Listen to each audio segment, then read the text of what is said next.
अस्सलाम वालेकुम स्टूडेंट्स। बेटे आज हम जिस टॉपिक के बारे में बात करने जा रहे हैं वो है topic number 2.6 which is equations of motion. बेटे सबसे पहले देख लेते हैं कि इक्वेशंस ऑफ मोशन की डेफिनेशन क्या बनती है कि when an object is in motion, कि जब भी कोई बॉडी मोशन में होती है, देन रिलेशनशिप बिटवीन। तो बेटे 5 चीज़ों के दरमियान जो रिलेशनशिप है वो इक्वेशंस ऑफ मोशन हमें देता है। बेटे वो कौन कौन सी 5 चीज़ें हैं? Initial velocity, final velocity, time, acceleration and distance. बेटे वो मैं नीचे लिख रहा हूँ, मैं पॉइंट्स की सूरत में लिखूँगा, स्टेप्स में लिखूँगा। बेटे आप लोगों ने इसे स्टेटमेंट की सूरत में लिखना है, तब आप लोगों के पास एक जामिया डेफिनेशन बनेगी। When an object is in motion, then relationship between initial velocity, final velocity, उसके बाद एक्सेलरेशन, उसके बाद टाइम, बेटे उसके बाद डिस्टेंस। जी बेटे अभी आप लोगों के सामने मैंने इसको सही एक्सप्लेन करके लिख दी है। जहाँ पर बेटे ये मैंने इनिशियल वेलोसिटी, फाइनल वेलोसिटी और एक्सेलरेशन ये स्टेप्स में लिखे हैं, आप लोगों ने इसे स्टेटमेंट की सूरत में लिखना है। When an object is in motion, then relationship between initial velocity, final velocity, acceleration, time, distance covered by the moving body gives us equations of motion. बेटे equations of motion basically basic जो 3 हमारे पास होती हैं, first equation of motion, second equation of motion and third equations of motion. बेटे types की heading बनाकर मैंने लिख दिया है कि there are 3 basic equations of motion के। बेसिकली जो 3 हैं वो टाइप्स हैं इक्वेशंस ऑफ मोशन की। First equation of motion, second equation of motion, third equation of motion. अब बेटे एक बात ये जहन में बिठा लें कि इन तीनों इक्वेशंस के लिए हम एक कॉमन बात कंसीडर करने जा रहे हैं कि हमने जो बात की है ना कि एक बॉडी जो मोशन में है, जो बॉडी मूव कर रही है, तो हम कहेंगे कि इसमें जो एक्सेलरेशन प्रोड्यूस हो रहा है बेटे वो एक्सेलरेशन यूनिफॉर्म एक्सेलरेशन है। अब बेटे यूनिफॉर्म एक्सेलरेशन क्या था कि when a body have equal change in velocity in equal interval of time, कि अगर किसी भी बॉडी, किसी भी ऑब्जेक्ट की जो चेंज इन वेलोसिटी है वो बेटे इक्वल इंटरवल ऑफ टाइम में इक्वल रहे, सेम रहे, तो हम इसे यूनिफॉर्म एक्सेलरेशन कहते होते थे। तो आज भी हम यानी कि जो मोशन कंसीडर कर रहे हैं किसी भी ऑब्जेक्ट की इन इक्वेशंस ऑफ मोशन को प्रूव करते हुए, तो हमने एक्सेलरेशन को बेटे यूनिफॉर्म कंसीडर किया हुआ है। और बेटे वेलोसिटी चूँकि एक वेक्टर क्वांटिटी है, तो इक्वेशंस ऑफ मोशन में हमने इस वेक्टर को नहीं बल्कि इस वेक्टर के सिर्फ ओनली मैग्नीट्यूड को कंसीडर करते हुए इसके प्रूफ को आगे लेकर चलना है। जी तो स्टूडेंट्स इसी बात को मैंने कंडीशन की हेडिंग बनाकर आप लोगों के सामने प्रेजेंट कर दिया है कि इस इक्वेशन ऑफ मोशन में एक कंडीशन लागू होती है, वो तीनों इक्वेशंस में हम कहेंगे कि कंजर्व रहेगी, कि जितनी भी इक्वेशंस ऑफ मोशन में उनमें हम जिन बॉडीज़ की बात कर रहे हैं कि जो मूविंग बॉडीज़ हैं, जो मोशन में है, तो बेटे उनमें जो है वो यूनिफॉर्म एक्सेलरेशन होना लाजिम है। यानी कि इक्वेशंस ऑफ मोशन उन्हीं बॉडीज़ के लिए वैलिड हैं जो इन बॉडीज़ की मोशन में यूनिफॉर्म एक्सेलरेशन प्रोड्यूस हो रहा होगा। तो बेटे अभी आगे नेक्स्ट प्रोसीड करते हैं। आज हम फर्स्ट इक्वेशंस ऑफ मोशन को प्रूव करेंगे।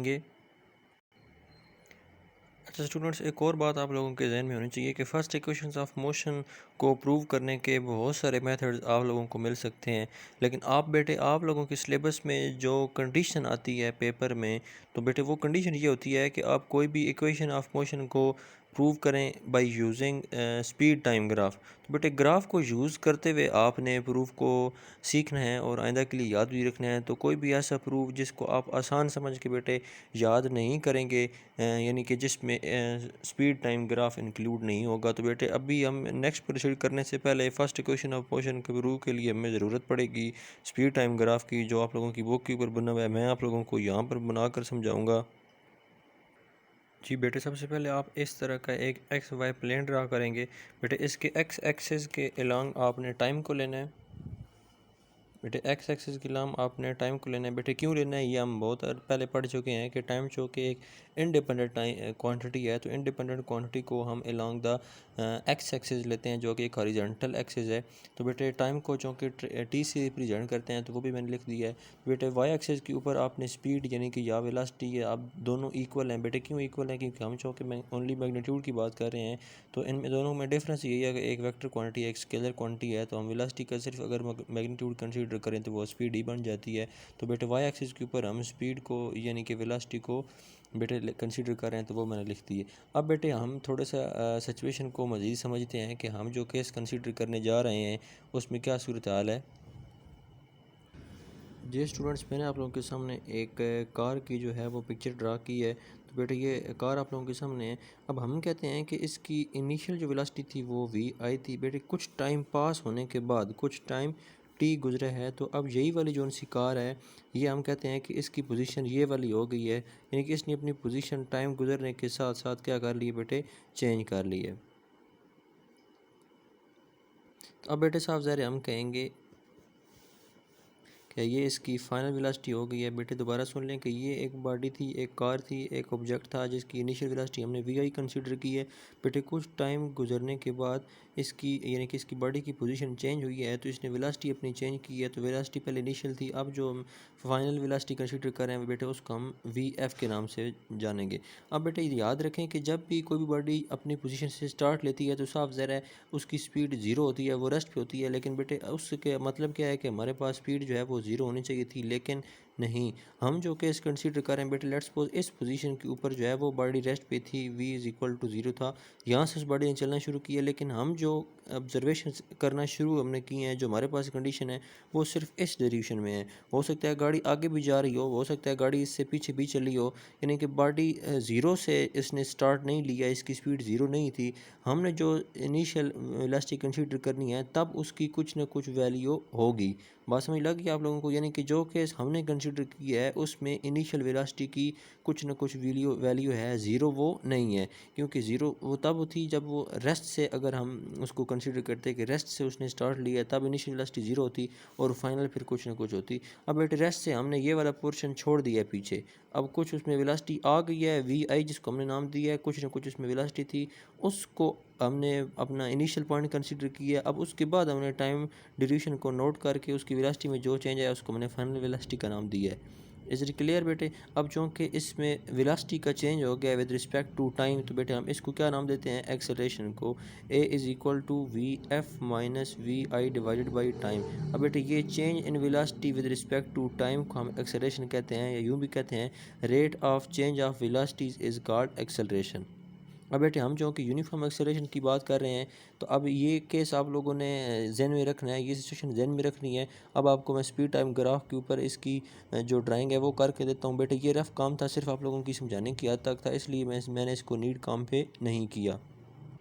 जी, तो स्टूडेंट्स हमने अभी बात की है कि जो हमने केस कंसीडर किए हुआ है उसमें जो इनिशियल वेलोसिटी है वो बेटे ज़ीरो नहीं है।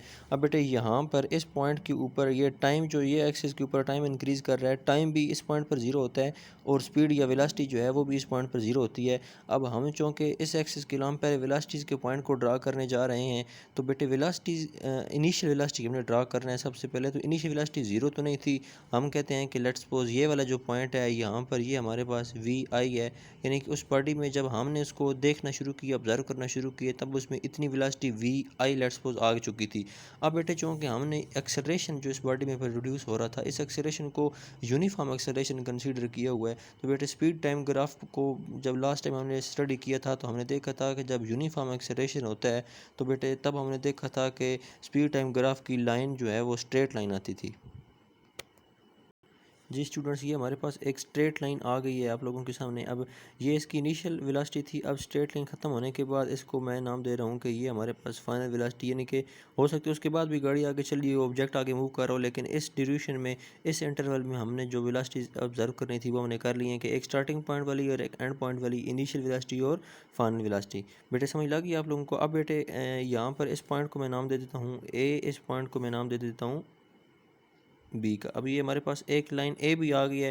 बेटे याद रखिएगा इसकी जब हम स्लोप निकालेंगे, इसको जब मज़ीद स्टडी करेंगे तो हमारे पास क्या निकल आएगा, यानी कि एक्सेलरेशन, यानी कि इसी लाइन से ए बी लाइन से हमारे पास एक्सेलरेशन आएगा, उस वो भी यूनिफॉर्म एक्सेलरेशन। तो बेटे अब इस पॉइंट को हम फर्दर जो है वो परपेंडिकुलर ड्रा करवा कर इस एक्सिस के ऊपर भी और इस एक्सिस के ऊपर भी इसकी रेजोल्यूशन कर लेते हैं, इसको रिजॉल्व कर लेते हैं। बेटे यूँ डॉटेड लाइन करके आप इसको रिजॉल्व करेंगे।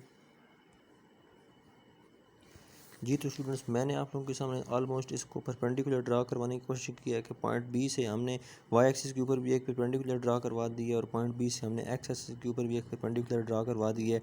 अब बेटे इसको हम कहेंगे कि हमने इस वेक्टर को, इस क्वांटिटी को हमने बेटे रिजॉल्व कर लिया है इसके कोऑर्डिनेट्स में फर्दर। तो अब बेटे अब मैं इसको मज़ीद पॉइंट्स के नाम दे देते हैं। ये यहाँ तक, ये इस पॉइंट को हम ओ ओरिजिन के नाम से जानते हैं, ओ ए बी। बेटे इस पॉइंट को हम सी का नाम दे देते हैं, इस पॉइंट को हम डी का नाम दे देते हैं। बात समझ लग गई आप लोगों को बेटे?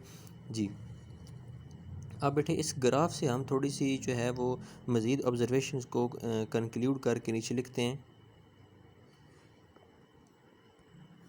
अब बेटे एक आप बात आप ज़हन में रखें कि ये वाला एक्सेस जो है वो टाइम को रिप्रेजेंट कर रहा है। अब हमने जो केस कंसीडर किया है वो ओ से डी तक का है। तो बेटे यहाँ से लेकर यहाँ तक का जो ये डिस्टेंस बनता है उसको हम टी बोलेंगे। क्या बोलेंगे? टी। ये टी को रिप्रेजेंट कर रहा है। अब बेटे आप सिर्फ इस चीज़ पे गौर करें। बेटे ये एक चूँकि रेक्टेंगल है, रेक्टेंगुलर शेप है। बेटे रेक्टेंगुलर की जो अपोजिट साइड्स होती हैं ना, यानी कि इसके सामने ये वाली साइड है। बेटे ये वाली और ये वाली साइड्स जो है ना, यानी कि ओ डी और ए सी, ये बेटे आपस में क्या होंगी? इक्वल होंगी। क्या होंगी जी?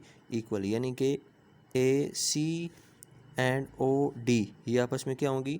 इक्वल। तो मैं यहाँ पर नीचे लिख रहा हूँ कि A C is equal to O D is equal to T. अब बेटे ये टी क्यों कहा है? क्योंकि ओ डी को हम पहले वाजे कर चुके हैं कि ओ डी हमारे पास किसको रिप्रेजेंट कर रहा है? टी को। तो बेटे सेम इस तरीके से अब दोबारा इसकी दूसरी साइड पे देखें। अब ये एक रेक्टेंगल है तो इसकी ये वाली साइड्स आपस में क्या हैं जी? अपोजिट साइड हैं। तो रेक्टेंगल की अपोजिट साइड्स आपस में इक्वल होती हैं। तो यहाँ उस हिसाब से हम कह सकते हैं कि O A will be equal to C D. Is it clear? अब बेटे देखें कि इस एक्सेस के अलॉन्ग हमने स्पीड या वेलोसिटी को कंसीडर किया बता। अब यहाँ से लेकर यहाँ तक का जो केस है ये हमारे पास वी आई है। क्या है जी? वी आई है। तो ओ ए की value let's suppose V I आ गई। तो अब इसको हम यूँ लिखेंगे कि C D is equal to O A is equal to V I. C D is equal to O A is equal to V I. Is it clear? अब बेटे ये तो वी आई थी। अब वी एफ या तो यहाँ पर है, या तो हम कह सकते हैं कि वो यहाँ पर है। अब बेटे हम जो है वो यहाँ से कंसिडर करेंगे। अब ये दोनों साइड्स आपस में इक्वल ही हैं। अब ये वाला पॉइंट नाम की सूरत में दिए हुए है तो हम इसको कह सकते हैं कि बी डी, यानी कि इस ज़ीरो पॉइंट से लेकर यहाँ तक की जो वेलोसिटी थी वो वी एफ थी, यहाँ से यहाँ तक। तो अब हम वही कंसिडर कर रहे हैं कि बी डी जो डिस्टेंस है वो वी एफ यानी कि फाइनल वेलोसिटी की इक्वल है। तो वो भी मैं नीचे लिख रहा हूँ कि B D is equal to V F. बात समझ लगी आप लोगों को बेटे? अब थोड़ा सा ध्यान और दें तो ये वाला जो पोर्शन है बी डी, इसमें दो पार्ट्स हैं, एक बी सी और एक सी डी। यानी कि अगर टोटल डिस्टेंस 10 हो, यानी कि यहाँ से लेकर यहाँ तक का डिस्टेंस कितना है? 10। तो हम कह सकते हैं 10 इज़ इक्वल टू 5 + 5। यानी कि बेटे ये सारी जो लाइन है ये इन दो, यहाँ से यहाँ तक और यहाँ से यहाँ तक, इन दो लाइनों का मजमू है। तो मैं यूँ लिख सकता हूँ कि B D is equal to B C plus C D. देखें जी स्टूडेंट्स, मैंने आप लोगों के सामने लिख दिया है कि B D is equal to B C plus C D.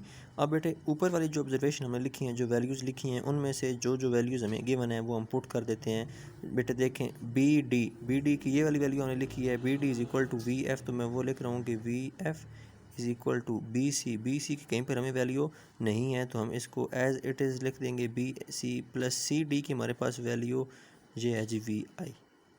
बेटे इसको थोड़ा सा रीअरेंज करेंगे तो V F minus V I is equal to B सी।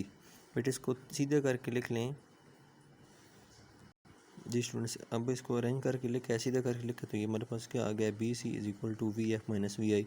अब बेटे इसको हम चेंज इन वेलोसिटी कह सकते हैं कि final velocity minus initial velocity, ये हमारे पास चेंज इन वेलोसिटी आ गए।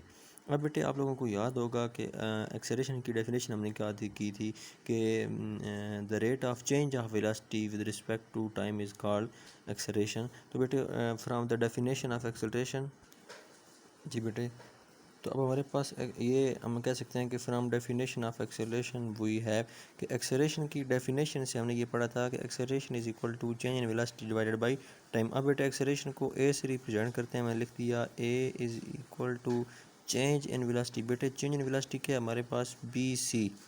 तो मैं यहाँ पर लिख रहा हूँ B C divided by time यानी कि टी। अब बेटे बी सी की ये वाली जो वैल्यू है यानी कि वी एफ माइनस वी आई वो सब्सटीट्यूट कर दें फर्दर, तो ये हमारे पास ये रिलेशन यूँ बन जाएगा V F minus V I divided by T. A is equal to V F minus V I divided by T. Is it clear? अब बेटे टी चूँकि नीचे डिवाइड हो रहा है तो अगर हम इस साइड पर लेके आएँ तो ये ए के साथ मल्टीप्लाई हो जाएगा एब्सोल्युटली। तो ये हमारे पास क्या आ जाएगा? A T is equal to V F minus V I. Is it clear. अब बेटे इसको थोड़ा सा मज़ीद रीअरेंज करें, यानी कि माइनस वी आई जो है इसको भी इस साइड पर लेके आएँ तो ये हमारे पास बन जाएगा रिलेशन। जी स्टूडेंट्स, तो आपने देखा कि मैंने जब इस वेलोसिटी वी आई को इधर लेके आया हूँ तो ये प्लस में बन गई है A T plus V I is equal to V F, यहाँ पर रह गए। अब बेटे इसको मज़ीद थोड़ा सा सीधा करके लिखेंगे, यानी कि वी एफ को इस साइड पर लिख लेंगे तो ये हमारे पास क्या रिलेशन बन जाएगा। जी स्टूडेंट्स, हम जब इसको बेटे अरेंज करके लिखा है, अरेंज करने का मतलब है कि इसको सीधे लिखा है वी एफ इस साइड पर और A T plus U side पर, तो ये हमारे पास रिलेशन यू बन गया V F is equal to V I plus A T. बेटे यही हमने प्रूव करना था। This is called the first equation of motion. बेटे थोड़ा सा रिवाइज कर लेते हैं कि हमने इसमें किया क्या है। बेटे हमने फर्स्ट इक्वेशन ऑफ मोशन को प्रूव करने के लिए एक एक्स वाई प्लेन कंसिडर किया है। बेटे एक्स एक्सिस के अलावा हमने टाइम चूँकि जो कि इंडिपेंडेंट क्वांटिटी थी उसको ले लिया है, वाई पर हमने डिपेंडेंट क्वांटिटी यानी कि स्पीड और वेलोसिटी को ले लिया है। अब बेटे हमारे पास जो केस था उसमें हमने कहा था कि एक्सेलरेशन हमारे पास यूनिफॉर्म है। स्पीड टाइम ग्राफ को पढ़ते वक्त हमने देखा था कि यूनिफॉर्म एक्सेलरेशन का ग्राफ एक स्ट्रेट लाइन आती है, हमने भी बेटे एक स्ट्रेट लाइन लगा दी है। अब बेटे इसकी इनिशियल वेलोसिटी जो थी वो हमारे पास वी आई थी और फाइनल वेलोसिटी हमारे पास वी एफ थी। इसको बेटे एक्स एक्सिस पे भी रिजॉल्व करवा लिया डॉटेड लाइन लगाकर और वाई एक्सिस के ऊपर भी करवा लिया है, और बेटे इस लाइन को इसके साथ पॉइंट से भी मिला दिया। अब बेटे इसको फर्दर नाम दे दिए हैं ओ ए बी सी डी।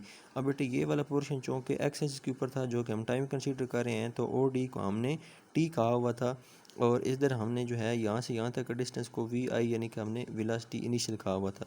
अब बेटे ये चूँकि एक रेक्टेंगल शेप है तो रेक्टेंगल में अपोजिट साइड्स जो हैं वो इक्वल होती हैं, तो तब हमने ये वाली साइड और ये वाली साइड आपस में इक्वल रखवाई और ये वाली साइड इक्वल रखवा कर हमने ये वैल्यूज़ लिख ली हैं। अब बेटे यहाँ से यहाँ तक का टोटल डिस्टेंस वी एफ है, बेटे वो भी लिख लिया है। यहाँ पर क्या किया है कि ये टोटल एक लेंथ थी जिसके दो पार्ट्स थे, यानी कि B D plus B C plus C D.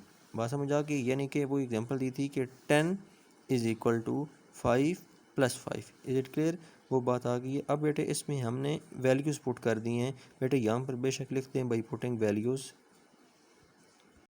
जी बेटे इसके बाद लिखते हैं बेशक बाई पुटिंग अबव वैल्यूज़ हुई है। अब इसमें जो वैल्यूज़ हमें ऊपर गिवन थी वो हमने सब्स्टिट्यूट की हैं, तो ये हमारे पास रिलेशन बन गया B C is equal to V F minus V I.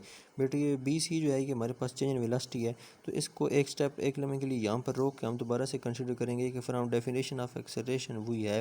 Acceleration की डेफिनेशन होने की बात पड़ी थी कि the rate of change of velocity यानी कि change in velocity divided by time is equal to acceleration. Acceleration को ए से रिप्रेजेंट करते हैं, चेंज इन वेलोसिटी को बी सी हमने इधर कहा हुआ है, B C divided by time को टी। Is it clear. अब बेटे देखें कि बी सी किसकी इक्वल है, V F minus V I के। टी एज इट इज़ आ गया, टी को इधर लेके आए बेटे। अब इसके बाद तो इंतहाई आसान है, इसको सिर्फ अरेंज किया यानी कि वी आई को हमने इनिशियल वेलोसिटी को इधर ले आए हैं तो ये प्लस वी आई बन गया। वी एफ को इस साइड पर रखा है, V F is equal to V I plus A T which is called the first equation of motion. तो बेटे आज के लिए इतना ही है, इसको अपनी कॉपीज़ के ऊपर आपने लिखना है। और बेटे ये ग्राफ जो है वो बिल्कुल स्ट्रेट लाइन में इंतहाई अच्छा बना होना चाहिए। याद रखिएगा फर्स्ट इक्वेशन ऑफ मोशन इंतहाई अहम आर्टिकल है बेटे। ये तीनों इक्वेशंस ऑफ मोशन जो है वो इंतहाई अहम टॉपिक्स हैं, ये फाइनल पेपर्स में किसी न किसी बार कोई ना कोई एक जो है वो आ जाती होती है।